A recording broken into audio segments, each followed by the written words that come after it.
ҳамасола мавсими тобистон барои харидорон ва фурӯшандагони бозори шаҳри Хоруғ нофаҳмӣ ва норозигиро ба бор меоварад, чун ҳарсола арзиши маҳсулоти кишоварзӣ аз қабили сабзавоту мева ва полезӣ моҳҳои июл ва август гарон мегардад, ки миёни сокинон ки аслан харидорони ин намуди маҳсулот мебошанд, норозигӣ ҳосил мегардад.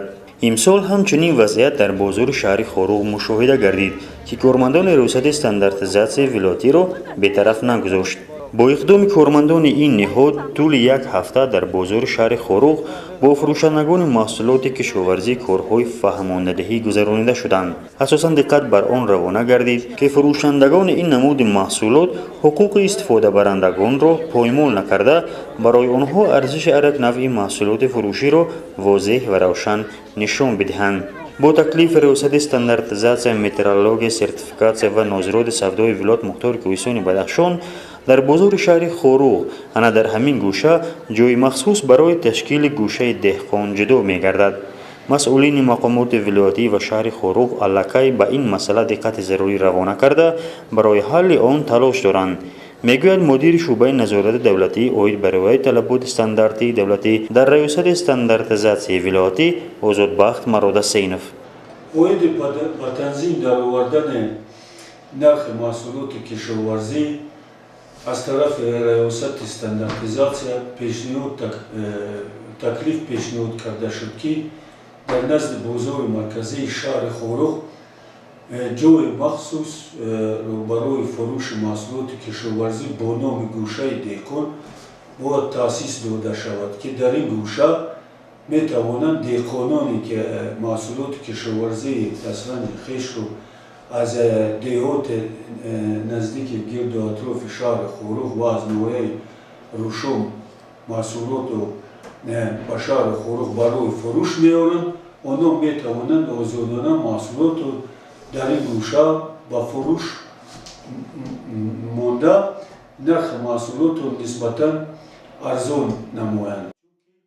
одатан маҳсулоте ки воридотӣ мебошад ва дар ҳудуди вилоят истеҳсол намегардад ё ин ки ба андозаи кам ҷамъоварӣ мешавад, дар мавсими тобистон барои харидорон гарон меафтад. аммо маслиҳати кормандони риёсати стандартизатсияи вилоятӣ барои тоҷирони бозор он буд, ки бо гузоштани нархнома барои ҳар як маҳсулот на ин ки диққати харидор бештар ҷалб мегардад, балки шаффофият ва тоза будани фурӯш низ равшан мешавад.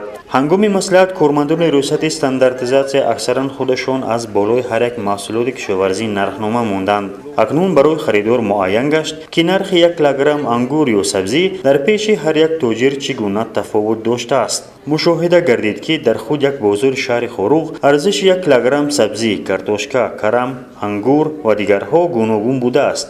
дар ин навор метавон мушоҳида кард, ки се намуди арзиш барои 1 кило сабзӣ, баклажон ва ё худ карам дида мумкин аст. ҳангоми суҳбат бо тоҷирон суол карда шуд, ки аз чӣ сабаб онҳо аз болои ҳар як маҳсулот нархнома намегузоранд. баъзеашон коғазпечи нархнависро нишон доданд, аммо гуфтанд, ки ҳоло барои навиштан фурсат наёфта истодаанд.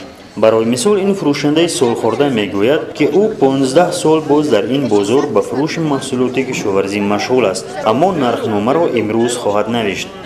он ҳам бошад, бо ироди кормандони риёсати стандартизатсияи вилоятӣ ин фурӯшандаро водор кардааст. аслан ҳар як харидор бояд ҳангоми харидорӣ намудани ягон намуди маҳсулот аз фурӯшандаи ин гуна маҳсулот маълумот дар бораи он ва асосан нархномаи онро талаб намояд. дар акси ҳол ин помол намудани ҳуқуқи истеъмолкунандагон ва ҳамчунин вайронкунии қонуни ҷумҳурии Тоҷикистон дар бораи хариду фурӯш мебошад. кормандони риёсати стандартизатсияи вилоятӣ умед доранд, ки бо баргузор намудани санҷишҳои пайдарпай ва ташкили маслиҳатҳои ҳаррӯза бо тоҷирон маърифати тиҷорат то андозае дар фазои хариду фурӯши бозори шаҳри Хоруғ ҷо карда мешавад.